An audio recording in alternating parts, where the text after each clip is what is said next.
जय हिंद साथियों, कैसे हो आप सभी। साथियों, आप सभी लोग का बिहार एसआई मेंस का प्रैक्टिस बहुत ही बेहतर तरीके से पहले से चल रहा होगा। आप सभी लोग याद रखिएगा कि आप सभी लोग का 29 नवंबर को एग्ज़ाम है और ये जहाँ तक मुझे लग रहा है कि ये 29 नवंबर को हो ही जाएगा।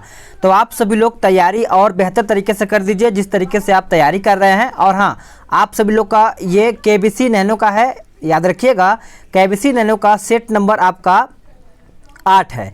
इसके पहले का सेट अपलोड कर दिया गया है। अगर आप सभी लोगों ने उसको नहीं देखा है तो उसको जाइए, आप प्रैक्टिस बेहतर तरीके से करना शुरू कर दीजिए। अगर आप सभी लोग केबीसी नैनो का अगर केबीसी नैनो का तो साथियों आप सभी लोग का केबीसी नैनो का ये सेटअप शुरू हो जाएगा। अगर आप सभी लोग पीडीएफ डाउनलोड करना चाहते हैं तो आपको लिंक डिस्क्रिप्शन में मिल जाएगा, वहां से आप चेक करके पूरा बेहतर तरीके से बुक को डाउनलोड कर सकते हैं और आप दोबारा रिवीजन कर सकते हैं। आपको इसमें डिटेल भी मिल जाएगा, प्लस आपको मैथ्स और रीजनिंग का जो क्वेश्चन है वो भी मिल जाएगा। और हाँ, आपका विद्यासागर का जो प्रैक्टिस सेट है उसको आप जब डाउनलोड करेंगे तो आपको सिर्फ उसमें 15 सेट मिलेगा जो आपका जीएस का है। ठीक है, आपको डाउनलोड करने के बाद जैसे ही आप डाउनलोड करेंगे तो आपको अपने कमेंट में करना है, अपना व्हाट्सएप नंबर सेंड करना है, उसमें आपको मैं हिंदी का प्रैक्टिस सेट प्रोवाइड करा दूंगा। क्योंकि हिंदी और जीएस का प्रैक्टिस सेट एक साथ में प्रोवाइड करने में बहुत ज़्यादा एमबी का हो जा रहा था, इसलिए मैंने अलग अलग कर दिया है। तो जो भी वो पीडीएफ लेगा मैं उसको पीडीएफ सेंड कर दूंगा। ठीक है, टेलीग्राम से सेंड कर दूं या फिर उसको व्हाट्सएप के थ्रू सेंड करूं, लेकिन सेंड हो जाएगा उसको। तो चलिए अपने सेट पे आते हैं और अपना बताइएगा कि आप सभी लोग का क्या अभी स्कोर आ रहा है इन केबीसी नैनो के प्रैक्टिस सेट में। तो पहला क्वेश्चन कहता है कि प्रेशर कुकर में भोजन कम समय में तैयार हो जाता है, ऐसा क्यों? तो ऐसा इसलिए हो जाता है कि जल का जो क्वथनांक होता है वो बढ़ जाता है। यानी पहले का उत्तर देखा जाए तो ए हो जाएगा। याद रखिएगा कि प्रेशर कुकर में वायु दाब कमरे के वायु दाब से लगभग देखा जाए तो 2 गुना होता है। इसी कारण से पानी का जो लगभग 120 डिग्री सेंटीग्रेड उबलने लगता है। ठीक है, याद रखिएगा। नेक्स्ट क्वेश्चन है क्वेश्चन नंबर 2, कहता है जेनेटिक इंजीनियरिंग में निम्नलिखित में से किसका प्रयोग होता है? तो इसका उत्तर हो जाएगा ऑप्शन बी, प्लास्मिड हो जाएगा। यानी क्वेश्चन नंबर 2 का उत्तर देखा जाए तो बी हो जाएगा। नेक्स्ट क्वेश्चन है क्वेश्चन नंबर 3, कहता है निम्नलिखित में से कौन सी हरितगृह गैस नहीं है? तो इसका करेक्ट उत्तर हो जाएगा ऑप्शन डी, नाइट्रोजन। याद रखिएगा वायुमंडल के संगठन में कार्बन डाइऑक्साइड यानी CO2 एक महत्वपूर्ण कारक है। अन्य गैसें एवं CO2 सूर्य की किरणों का अवशोषण करके वायुमंडल को अपेक्षित ताप तक गर्म करने में सहायक करती है। क्वेश्चन नंबर 4 पे आते हैं कि गोल्डन धान यानी गोल्डन राइस में सर्वाधिक मात्रा में क्या होती है? तो याद रखिएगा क्वेश्चन नंबर 4 का उत्तर आपका विटामिन ए हो जाएगा। याद रखिएगा वैज्ञानिकों ने जीव परिवर्तन यानी आनुवांशिक परिवर्तन करके विटामिन ए की कमी को दूर करने वाले चावल का विकास किया है। इस चावल का नाम गोल्डन राइस रखा गया है। इस चावल को तैयार करने में वैज्ञानिकों को 10 वर्ष तक अनुसंधान करना पड़ा था। ठीक है, आप इसका याद रखिएगा। ऑक्सीजन अनुपस्थिति होती है किसमें? ऑक्सीजन अनुपस्थिति होती है किसमें? तो याद रखिएगा केरोसिन में। क्या हो जाएगा? ए आपका राइट आंसर हो जाएगा। क्वेश्चन नंबर 6, डीएनए की खोज किसने की थी? आप सभी लोग का स्कोर मैं देखूंगा कौन कितना अभी तक स्कोर कर पा रहा है, क्योंकि एग्जाम आपका 29 नवंबर को है। तो इसका उत्तर देखा जाए तो आपका क्वेश्चन नंबर 6 का उत्तर डी हो जाएगा, फ्रेडरिक मिक्सचर। याद रखिएगा आपका डी उत्तर हो जाएगा। डीएनए कोशिका के नाभिक में पाए जाने वाला आनुवांशिक पदार्थ है जो गुणसूत्र के रूप में व्यवस्थित होकर माता पिता से शारीरिक गुणों को संतान में हस्तांतरित करता है। ठीक है, एक ठोस के सीधे गैस में परिवर्तन को क्या कहते हैं? तो हम ऊर्ध्वपातन कहते हैं। यानी आपका आंसर देखा जाए तो 7 का ए हो जाएगा।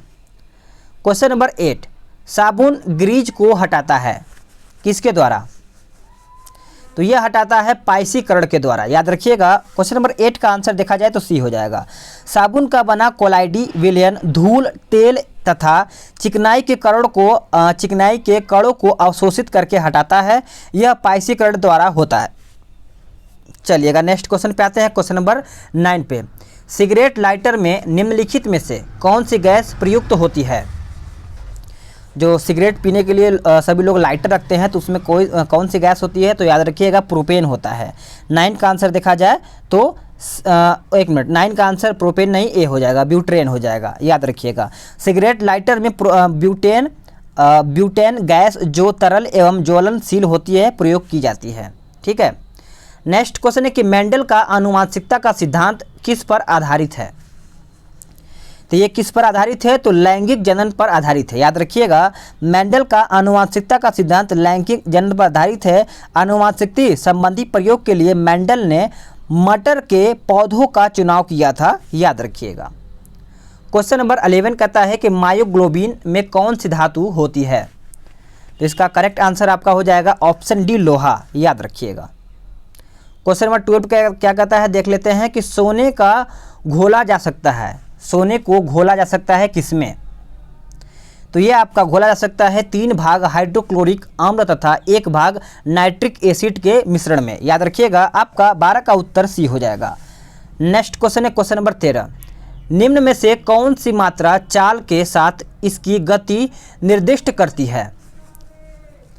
तो आपका उत्तर हो जाएगा वेग। याद रखिएगा, वेग एक सदिश राशि है जो वस्तु की चालक यानी चाल मीटर प्रति सेकंड के साथ साथ उसकी गति की दिशा को भी बताता है।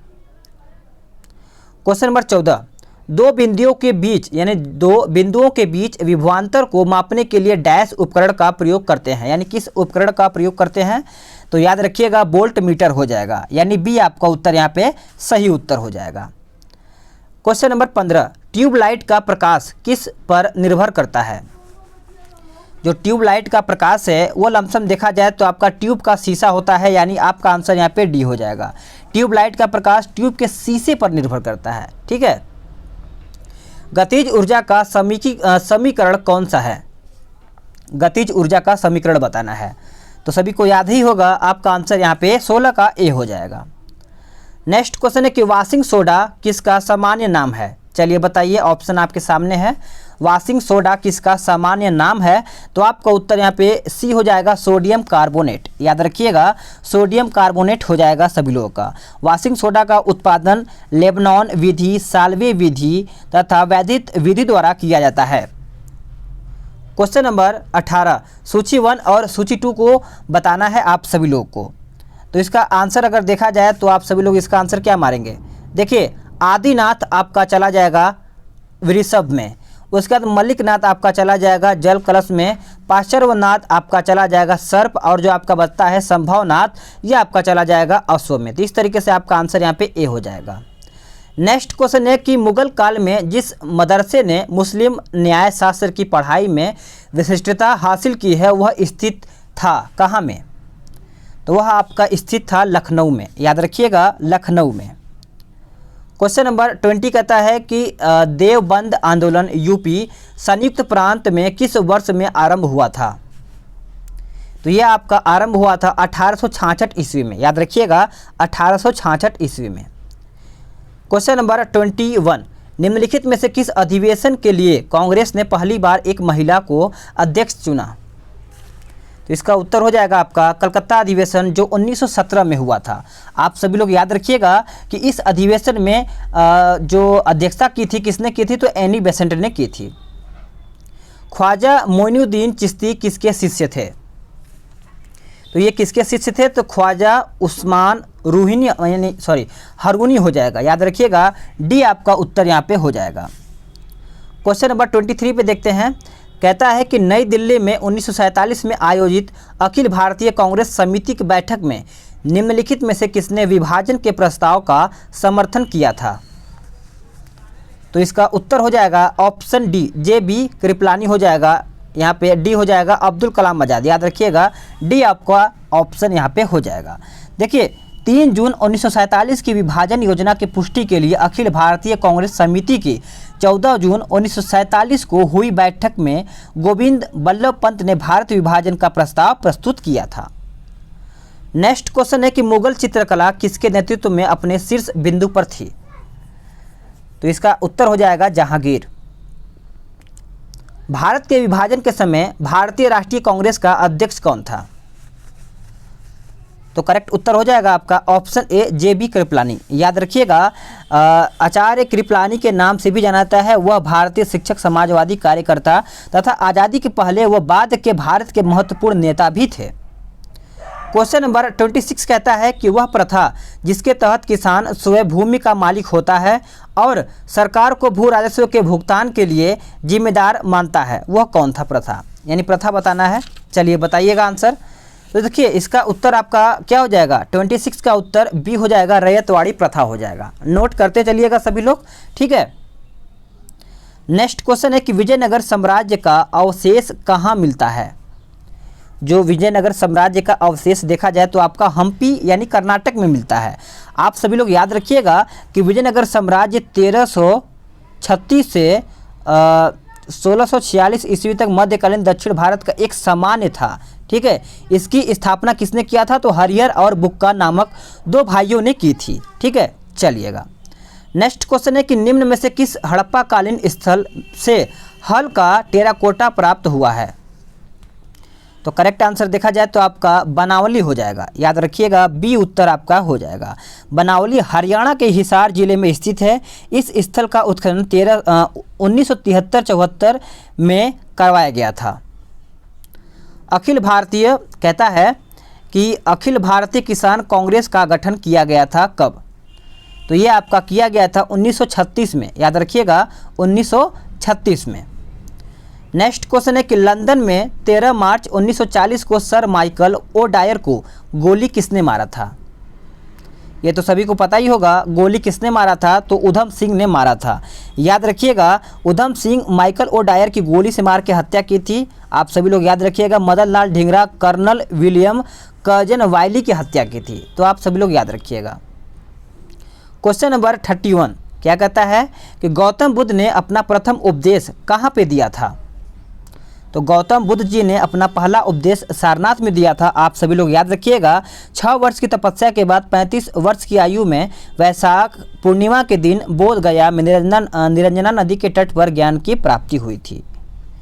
नेक्स्ट क्वेश्चन है कि 2.5 दिन का झोपड़ा क्या है। मस्जिद है, मंदिर है, झोपड़ी है, मीनार है। तो यहाँ पर लगी सभी लोग याद रखिएगा यह एक मस्जिद है, ठीक है। लाख बख्श के उपनाम से विख्यात कुतुबुद्दीन ऐबक भारत का प्रथम मुस्लिम शासक था। क्वेश्चन नंबर 33 शिक्षा में सुधार हेतु ब्रिटिश सरकार ने सैडलर विश्वविद्यालय आयोग कब नियुक्त किया।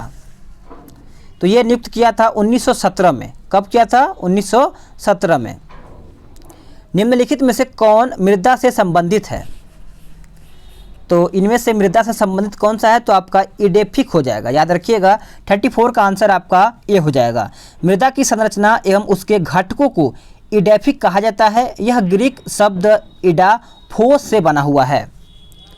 नेक्स्ट क्वेश्चन है कि 2011 की जनगणना के अनुसार निम्नलिखित राज्यों में किसमें ग्रामीण एवं शहरी दोनों क्षेत्रों में शिशु लिंग अनुपात न्यूनतम है। तो इसका उत्तर आपका हो जाएगा हरियाणा में। याद रखिएगा हरियाणा। देखिए हरियाणा में देखा जाए तो आपका, चलिएगा नेक्स्ट क्वेश्चन पे आते हैं कि विश्व जैव विविधता दिवस कब मनाया जाता है। जैव विविधता दिवस आपका विश्व कब मनाया जाता है, तो याद रखिएगा 22 मई को मनाया जाता है। जैव विविधता दिवस प्रत्येक 22 मई को मनाया जाता है। इसकी शुरुआत संयुक्त राष्ट्र ने 1993 में की थी। नेक्स्ट क्वेश्चन है कि निम्नलिखित में से कौन प्राकृतिक गैस का मुख्य भाग है। तो प्राकृतिक गैस का मुख्य भाग देखा जाए तो आपका मीथेन हो जाएगा। प्राकृतिक गैस कई गैसों का मिश्रण होता है जो ईंधन का प्रमुख स्रोत होता है, ठीक है। नेक्स्ट क्वेश्चन है क्वेश्चन नंबर 38 कहता है कि निम्नलिखित ऊर्जा स्रोतों में से कौन पर्यावरणीय प्रदूषण नहीं उत्पन्न करता है। ये तो सिंपल क्वेश्चन है, आपके सामने आंसर दिख रहा होगा। सौर ऊर्जा। सौर ऊर्जा से कभी प्रदूषण नहीं होता है क्योंकि सौर ऊर्जा प्रकाश की ऊर्जा को विद्युत ऊर्जा में परिवर्तन में किसी भी प्रकार का प्रदूषण उत्पन्न नहीं करता है। वर्षा की मात्रा निर्भर करती है किस पर। वर्षा की मात्रा किस पर निर्भर करती है, तो याद रखिएगा वायुमंडल में नमी पर। बी आपका राइट आंसर हो जाएगा सभी लोगों का। क्वेश्चन नंबर 40 कहता है कि निम्नलिखित में से कौन सी नहर दक्षिण जर्मनी में आंतरिक जलमार्ग के रूप में प्रयोग की जाती है। तो आपका आंसर सी हो जाएगा लुडविग्स नहर। याद रखिएगा आपका आंसर यहाँ पे सी हो जाएगा। क्वेश्चन नंबर 41 क्या कहता है देखते हैं। ये आपका कहता है सूची 1 और सूची 2 को सम्मिलित करके बताना है। खिरगिज आपका चला जाएगा मध्य एशिया में चला जाएगा, और आपका बुशमैन कालाहारी में चला जाएगा, और एनू याद रखिएगा ये आपका जापान में, और जो आपका बुद्धू बस्ता है ये आपका अरब में चला जाएगा। भारतीय प्रायद्वीप की सबसे ऊंची चोटी कौन सी है? भारतीय प्रायद्वीप की सबसे ऊंची देखा जाए तो अनाईमुड़ी हो जाएगा, यानी आपका आंसर यहाँ पे बी हो जाएगा। ठीक है, जिसकी ऊंचाई देखा जाए तो 2694 मीटर है। निम्नलिखित में से कौन जल लवणता प्रवणता को दर्शाता है? तो करेक्ट आंसर आपका बी हो जाएगा, हेलोक्लाइन। करेक्ट आंसर आपका बी हो जाएगा, सभी लोग नोट करते चलिएगा। क्वेश्चन नंबर 44 कहता है कि निम्नलिखित नदियों में से किसको दक्षिणी की गंगा कहा जाता है? तो दक्षिणी की गंगा किसको कहा जाता है? तो गोदावरी को कहा जाता है। याद रखिएगा, सी आपका सही उत्तर हो जाएगा। सूची 1 और सूची 2 को सम्मिलित करके बताना है। तो 45 का आंसर याद रखिएगा, आपका सबनकाया चला जाएगा आपका पेरू में, पेरू, और माउंट एटना यह आपका चला जाएगा इटली, कोलिमा आपका चला जाएगा मैक्सिको में, और जो आपका बता है मेरोपी ये आपका चला जाएगा तीसरे में। नेक्स्ट क्वेश्चन है कि निम्नलिखित में से कौन सम्मिलित नहीं है? तो याद रखिएगा, इनमें से कौन सम्मिलित नहीं है? तो आपका नाथुला अरुणाचल प्रदेश, ये आपका गलत है, क्योंकि नाथुला अरुणाचल प्रदेश नहीं सिक्किम होना चाहिए। इसमें भी आपको सूची 1 और सूची 2 को सम्मिलित करके बताना है। तो ईरी आपका चला जाएगा डेट्राइड में, याद रखिएगा, ईरी आपका डेट्राइड चला जाएगा। मिचिगन आपका चला जाएगा बेरी में, और मिचिगन यहाँ से जाएगा, और ओक्टोरियो आपका चला जाएगा हैमिल्टन में, याद रखिएगा। और जो आपका बचता है सुपुरियर ये आपका चला जाएगा दुलुथ में। नेक्स्ट क्वेश्चन है कि एक ऐसे क्षेत्र जहां वार्षिक वर्षा 200 सेंटीमीटर से अधिक होती है और ढलाव पहाड़ी स्थल है, जिसकी खेती अभिष्ट होगी। तो करेक्ट आंसर याद रखिएगा, 48 का आंसर आपका चाय की खेती होगी। नेक्स्ट है कि निम्नलिखित में से किस पहाड़ी पर चाय बागान नहीं है? तो कौन से पहाड़ी पे? तो गिरनार हो जाएगा। ठीक है, क्वेश्चन नंबर 50, निम्न में से कौन सा मेघालय पठार का अंश नहीं है? मेघालय पठार का अंश इसमें से कौन सा नहीं है? तो भुवन पहाड़ियाँ हो जाएगा। 50 का आंसर आपका ए हो जाएगा। चलिएगा, क्वेश्चन नंबर 51, निम्नलिखित में से कौन सी मिट्टी नदियों द्वारा निर्मित है? तो इनमें से कौन सी मिट्टी है जो नदियों द्वारा निर्मित है? तो आपका जलोढ़ मिट्टी हो जाएगा। आप सभी लोग याद रखिएगा, क्योंकि देखिए जलोढ़ मिट्टी उस मृदा को कहते हैं जो बहते हुए जल द्वारा बहा कर लाई गई हो तथा कहीं अत्यंत जमा की गई हो। निम्नलिखित लौह अयस्कों में से बेलाडीला में किसका खनन होता है? तो इसका करेक्ट आंसर आपका हेमेटाइट हो जाएगा। आप सभी लोग याद रखिएगा। लोकसभा का अधिवेशन गठित करने हेतु गणपूर्ति कितनी है? तो इसका सही उत्तर हो जाएगा ऑप्शन बी, सदन के सदस्यों की कुल संख्या का 10वां भाग। याद रखिएगा, इसमें भी आपको सूची 1 और सूची 2 को सम्मिलित करके बताना है। तो क्वेश्चन नंबर 54 का उत्तर आप सभी लोग बताइएगा। तो देखिए 54 का उत्तर क्या हो जाएगा? 54 का उत्तर आपका संवैधानिक संशोधन का हुआ कौन से अनुच्छेद में है? तो 368। वित्त आयोग आपका कौन से अनुच्छेद में है? तो 280। वित्त आपात आपको कौन सा है? तो आप याद रखिएगा 360 में। और जो आपका बचता है अखिल भारतीय सेवाएं, यह आपका अनुच्छेद 312 में है। नेक्स्ट क्वेश्चन है कि पंचायत चुनाव में अनुसूचित जातियों के लिए पदों का आरक्षण किस राज्य में लागू नहीं होता है? चलिए बताइए। तो आपका सही उत्तर हो जाएगा ऑप्शन सी, अरुणाचल प्रदेश में। याद रखिएगा, पंचायत चुनाव में अरुणाचल प्रदेश, नागालैंड, लक्षद्वीप और अंडमान निकोबार द्वीप समूह अनुसूचित जातियों के लिए आरक्षण लागू नहीं होता है। नेक्स्ट क्वेश्चन है क्वेश्चन नंबर 56 कहता है कि संविधान की विषय सूचियों में दिए गए विषयों के अतिरिक्त विषयों पर कौन कानून बना सकता है? तो कौन कानून बना सकता है? तो आपका संसद यहाँ पे उत्तर हो जाएगा। क्वेश्चन नंबर 57, निम्नलिखित में से किस राज्य में सर्वप्रथम लोकायुक्त कार्यालय की स्थापना हुई थी? तो इसका उत्तर आपका उड़ीसा हो जाएगा। याद रखिएगा सभी लोग।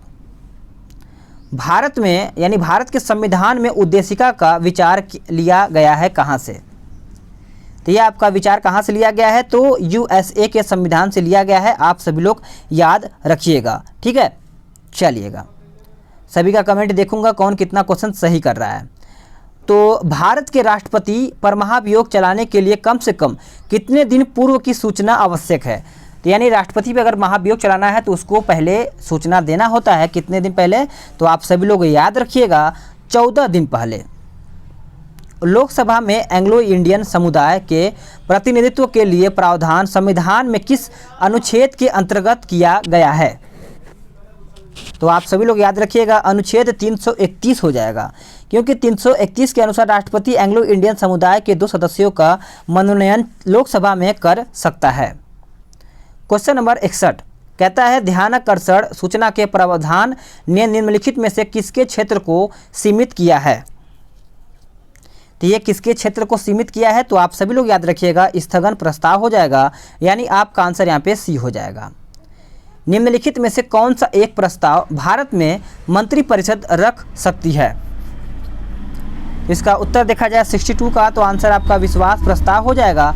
आप सभी लोग नोट करते चलिएगा। 62 का आंसर देखा जाए तो डी हो जाएगा। भारत के सर्वोच्च न्यायालय के कार्यवाहक मुख्य न्यायाधीश की नियुक्ति करता है कौन? कौन करता है? तो राष्ट्रपति करता है। आप सभी लोग याद रखिएगा अनुच्छेद 126 के तहत जब भारत के मुख्य न्यायाधीश यानी न्यायमूर्ति पद रिक्त है, तब मुख्य न्यायमूर्ति अनुपस्थिति के कारण अन्यथा अपने पद के कर्तव्यों का पालन करने में असमर्थ रहता है। आम आदमी पार्टी का गठन कब हुआ था? आम आदमी पार्टी का गठन कब हुआ था? तो सभी को पता ही होगा 2009 में हुआ था। ठीक है, और इसके नेता अरविंद केजरीवाल हैं। 26 नवंबर। चलिएगा अगला क्वेश्चन है क्वेश्चन नंबर 65 कहता है कि निम्नलिखित में से किसका निर्माण पंचायती राज व्यवस्था के तहत हुआ था? तो आपका ग्राम पंचायत हो जाएगा। सभी लोग याद रखिएगा, नोट करते चलिएगा। किसी राज्य का राज्यपाल नियुक्त किया जाता है किसके द्वारा?